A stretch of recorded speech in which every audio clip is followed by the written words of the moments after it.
This big boy is Aurora EF200, very powerful 200 watt key light from Ambitful. Allow me to throw it on the light stand and see how it performs. Oh, that's much better. Let's take a closer look, shall we? Roll the B-roll.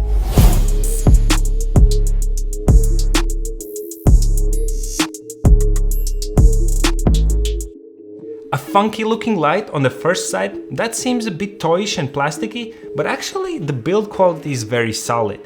And 200 watts is more or less the maximum output you will ever need for a normal studio setup like I have right here. Therefore, it's not the cheapest light. It costs roughly $300 and is on par with the price and performance with other 200 watt lights, like the good old Godox SL200W or Amaran 200D, which is sort of like the budget version of Aperture 120D Mark II, which costs double the price. But this Ambitful light is cheaper than the light I use in all of my videos, which is the Pixel Photoville C220, which is about $100 more, but is also more powerful and with more features. So let's take a closer look at the good and the bad of this Ambitful light, where the costs have been cut and if it's worth getting it. First, as I said, the build quality is surprisingly good.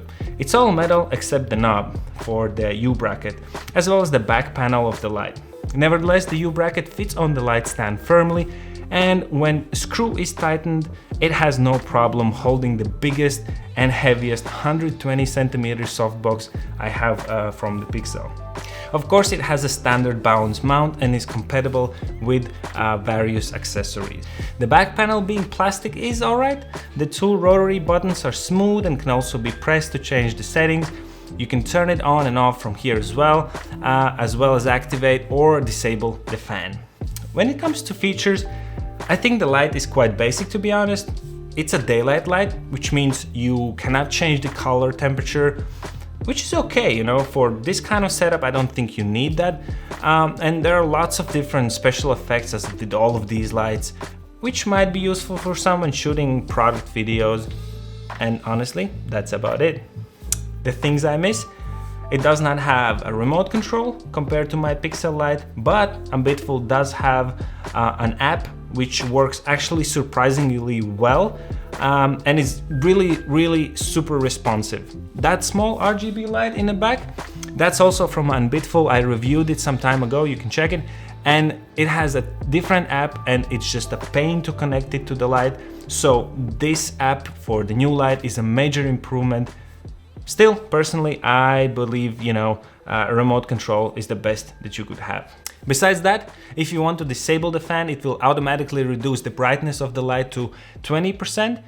This tells me that the light is missing the temperature sensor, and compared to the Pixel light, I can crack that thing up to 100% until it gets too hot, and then the fan will turn on automatically. Good thing is that Ambitful fan is very quiet. Let's hear it. So it shouldn't be a problem for your videos, I think. One last thing I wish it had is a rack to hang that huge power brick. My other light has a nice metal rack that I find very useful. Without it, probably damage the socket on the light as it, you know, really pulls it down. And I did not test the color accuracy or measure the brightness with all the fancy professional tools, but I feel fairly confident that the light actually delivers as advertised. Other than that, it's solid, you know. It gives a nice and soft light like this when used with the big and proper softbox, and can be used as a key light or a fill light as well. EF200 has plenty of power and there's definitely no need to go with the bigger one. I think it's worth investing a little bit more, get a more powerful one and use like 20-30% of the light rather than always use the maximum power. Will you be getting one? Let me know in the comments. Tom Suryax, as always, here with you, my friends, and I'll see you all in the next video very soon. Ata!